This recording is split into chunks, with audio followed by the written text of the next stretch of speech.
بنام خدا مہربان و شفیق۔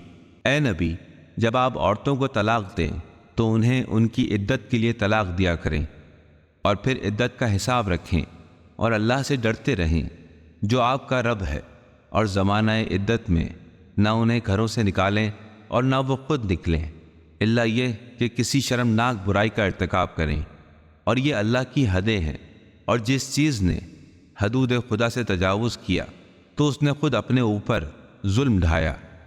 تم نہیں جانتے، شاید اللہ اس کے بعد موافقت کی کوئی صورت پیدا کر دے۔ پھر جب وہ اپنی عدت پوری کر چکیں تو یا انہیں نیکی کے ساتھ اپنے عقد میں روک لو یا خوش اسلوبی کے ساتھ ان سے جدا ہو جاؤ، اور اپنوں میں سے 2 صاحبان عدل بطور گواہ مقرر کرو، اور گواہی کو صرف خدا کے لیے قائم کرو۔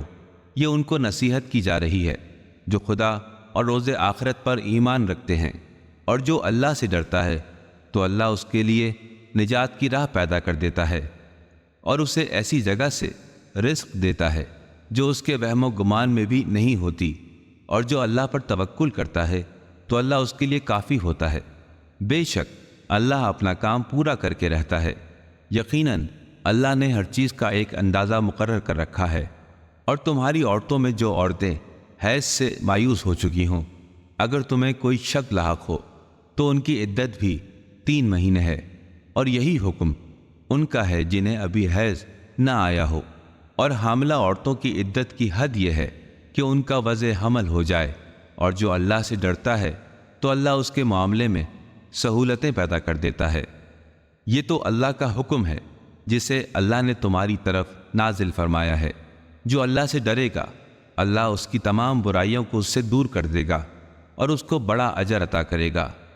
ان کو زمانہ عدت میں اپنی حیثیت کے مطابق اسی جگہ رکھو جہاں تم رہتے ہو، اور انہیں تنگ کرنے کے لیے نہ ستاؤ، اور اگر وہ حاملہ ہو تو ان پر اس وقت تک خرچ کرتے رہو جب تک ان کا وضع حمل نہ ہو جائے۔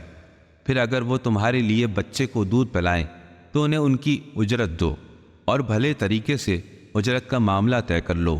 اگر تم نے اجرت کے معاملے میں ایک دوسرے کو تنگ کیا تو بچے کو کوئی اور عورت دودھ پلائے گی۔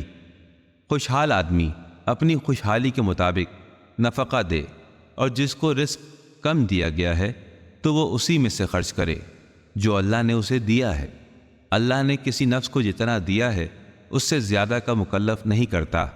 ان قریب اللہ تنگ دستی کے بعد فراخ دستی بھی عطا فرمائے گا۔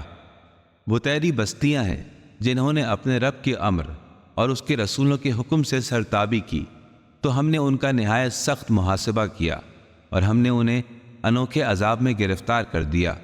انہوں نے اپنے کیے کی سزا بھگت لی، اور ان کا انجام کار گھاٹا ہی گھاٹا ہے۔